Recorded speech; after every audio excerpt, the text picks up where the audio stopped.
મિત્રો કંઈક કામની અને સમજવાની વાત કરીએ. આ જે જમાનો જે છે એ સ્વાર્થનો છે, પરંતુ સ્વાર્થની અંદર તમે કોઈકની સેવા સાથે કોઈના કામ કરી શકો તો એ સ્વાર્થ નથી. બરાબર મારો કહેવાનો ભાવાર્થ સમજો. મારો હેતુ એ છે કે ખેડૂતોને ઓછા ખર્ચે રેવન્યુની સેવા કઈ રીતે મળી શકે, ખેડૂતો ઓછા ખર્ચે પોતાના રેવન્યુના કામ જાતે કેવી રીતે કરી શકે એ વાત સમજાવવા માંગુ છું.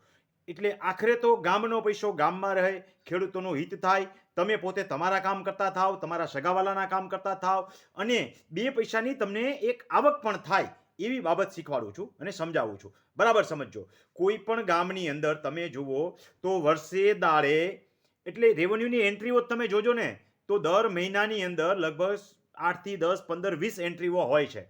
વર્ષે દાડે 100, 150, 200, 250, 300 એન્ટ્રીઓના કામ થયા. કોઈ એક વ્યક્તિ ગુજરી જાય તો એનો વારસાઈ આંબો બનાવવો પડે. વારસાઈ આંબાના આધારે એની નોંધ દાખલ કરવાની થાય, 135 નોટિસ બને, નોંધ પ્રમાણિત થાય. ત્યાર પછી હવે એ વારસાઈમાંથી જેને હક ન જોઈતા હોય, બેનો દીકરીઓને એના હક કમી થાય તો હક કમીનું એફિડેવિટ એગ્રીમેન્ટ કરવું પડે, એ નોંધાવવું પડે, એને 135D પડે અને પછી એની હક કમી થાય. ત્યાર પછી ભાઈનું વિભાજન થાય. ભાઈનું વિભાજન થાય ત્યારે પાણીના હક અને કુવાઓના ભાગ હોય તે અલગથી નોંધાવવા પડે, એની એક અલગથી એન્ટ્રી પડાવવી પડે. અને આવું બધું ન કરો તો ભવિષ્યમાં કજિયા ઊભા થાય. આવા કામ તમે કોઈ પાસે કરાવશો તો એક એન્ટ્રીના 15 થી 20 હજાર હાલે છે. કોઈ પણ ગામની અંદર એક મૃત્યુ થયું માનો કે, અથવા તો હયાતીમાં હક દાખલ થયો તો 4 થી 5 એન્ટ્રીના કામ થયા. તો તમે એ કામ કોઈને 10,000 વાળું, 20,000 વાળું કામ 5,000માં કરી દેશો તો એને પણ ફાયદો થયો અને તમને પણ બે પૈસાની આવક થઈ. વર્ષે દાડે આવા કામ જાજા નહીં તો દર મહિને તમે 3 થી 4 કામ આરામથી કરી લો તો 15 થી 20 હજાર રૂપિયાની તમારી આવક થઈ અને સામેવાળા ખેડૂતને પણ ફાયદો થયો. અને ખેડૂત જો જાતે કામ કરતો થઈ જાય તો બધા પૈસા બચ્યા.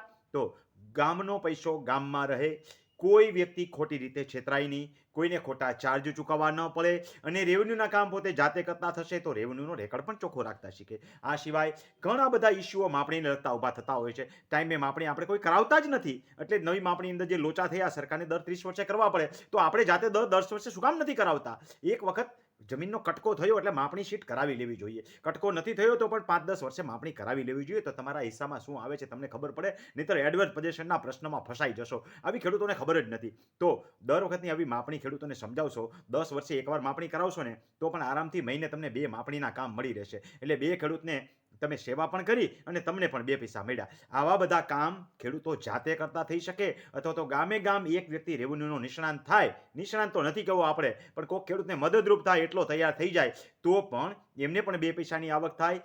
એટલા માટે હું તાલીમ કેમ્પ ચલાવું છું. કોઈને એમ લાગતું હોય કે રમણીકભાઈની આ સેવાની અંદર સેવા નથી અને સ્વાર્થ છે તો અત્યારથી જ મારો વિડીયો અધૂરો મૂકીને નીકળી જજો. હું બીજા કોઈની જેમ કહેતો નથી ભાઈ મારો વિડીયો અંત સુધી જોજો. તમને ગમતો હોય, કામનું લાગે તો તમે જોશો. બાંધા કણબીએ ગામ નો વહે આપણામાં કહેવત છે. એટલે કોઈને એમ કહીએ કે તું મારો વિડીયો આખો જોજે કે આખો ન જોવે, એને કામ નો લાગે તો જોવે. તો આગળ વાત સમજીએ.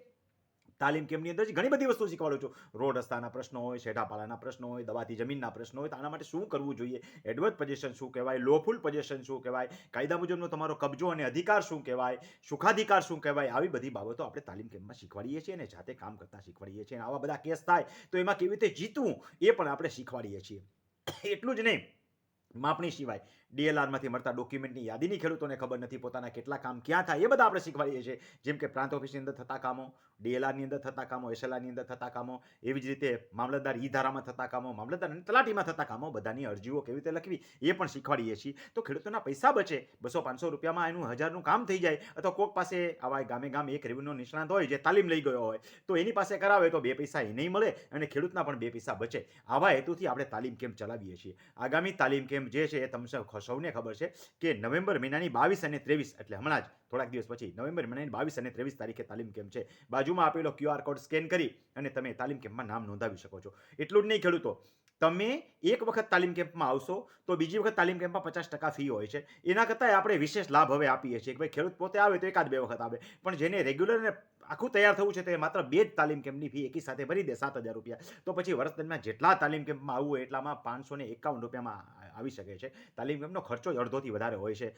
₹3500 અડધો ખર્ચો તો તાલીમ કેમ્પમાં જતો હોય છે. છતાં પણ માનો કે આવતો 9નો તાલીમ કેમ્પ છે અને પછી 10મો તાલીમ કેમ્પ છે અને 2 તાલીમ કેમ્પની ફી 11 અને 7000 ભરી દીધી એટલે 2 તાલીમ કેમ્પમાં આવી ગયો તો કાંઈ પ્રશ્ન જ નથી. પણ ત્યાર પછી વધારાના તાલીમ કેમ્પમાં જેટલામાં પોતે આવશે એમાં 551 ભરી શકશે. પોતાના બદલે પોતાના ભાઈ, મિત્ર સર્કલ, સગા સંબંધી કોઈને મોકલશે તો એને ખાલી આપણે ₹1151 આ લાભ આપીએ છીએ. તો આ લાભ લેવો હોય તો બાજુમાં આપેલો QR કોડ સ્કેન કરીને તમે તમારું નામ નોંધાવી શકો છો. તમારે એક તાલીમ કેમ્પમાં આવવું હોય તો 3500 ભરીને નામ નોંધાવી શકો છો અને 2 તાલીમ કેમ્પમાં આવવું હોય તો મેં તમને કીધી એમ વર્ષ દરમિયાનની યોજનાનો લાભ પણ તમે લઈ શકો છો. ઈચ્છા પડે એ રીતે આવો, પણ તાલીમ કેમ્પમાં આવશો તો કંઈક શીખીને જશો. તમારા રેવન્યુ રેકોર્ડ ચોખ્ખા થશે.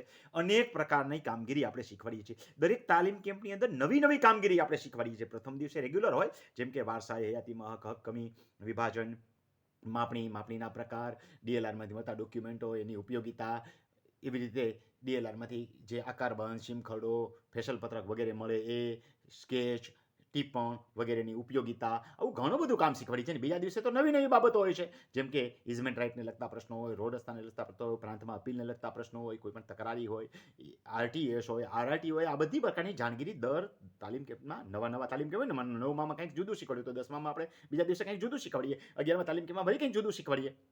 તો ગામથી એક રેવન્યુ નિષ્ણાત તૈયાર થાય તો ખેડૂતોને ઓછા ખર્ચે સેવા મળી શકે, અથવા તો પોતાના કામ, પોતાના સગાવાલાના કામ કે મિત્ર સર્કલના કામ કરી દે તો સેવાનું કામ પણ થાય. આ હેતુથી આપણે તાલીમ કેમ્પ ચલાવીએ છીએ. બાજુમાં આપેલો QR કોડ સ્કેન કરી અને તમે તમારી ખાલી નામ નોંધણી કરાવી તો ₹1000 ભરીને નામ નોંધણી કરાવી શકો છો. અને મેં આગળ કીધું એમ 2 તાલીમ કેમ્પનો લાભ લેવો હોય તો ₹7000 ભરી અને તમે 2 તાલીમ કેમ્પનો લાભ લઈ શકો. પછી જ્યારે આવવું હોય ત્યારે તમે 551 ભરીને લાભ લઈ શકો છો.